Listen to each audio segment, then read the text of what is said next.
المغرب غير جاهز لاستضافه كاس افريقيا. الفضائيات ترى ما يحسبوش بالفضائيات، ونيفو دو الفيفا اذا ما كانوش جاهزين يقدروا ينحوها. ملاعب عباره عن فوتوشوب حتى يصور للعالم او الجمهور الرياضي ان المغرب يملك بنى تحتيه ومنشآت وكذا، لكن في امر الواقع هي كلها منشآت متهالكة، وهناك منشآت غير موجودة أصلا على الأرض الواقع، مثل ملعب الحسن الثاني هو عبارة عن مجسم فقط تم وضعه في موقع الفيفا من أجل تصوير للناس أن المغرب جاهز أو في أتم الجاهزية لاحتضان عرس كروي مثل المونديال.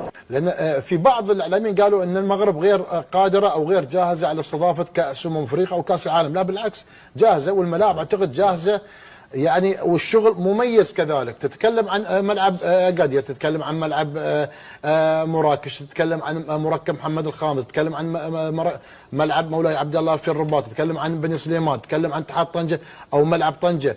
ملاعب كثير، واعتقد البنية التحتية مميزة كابتن اشرف في المغرب. طبعا وما شاء الله عليك، انت سرت وزرتها وشفتها والله زرناها والحمد لله على السلامة. الله يسلم. ان شاء الله زيارة موفقة وطلعت فيها وتنقل بناء على اللي شفته يعني. بالضبط اللي نشوفه طبعا مش على معلومه. لا خلال زيارتنا الميدانيه الملاعب جاهزه. نعم ان شاء الله نعمل حلقه كلنا هناك ان شاء الله يا رب العالمين. نتمنى ان شاء الله التوفيق.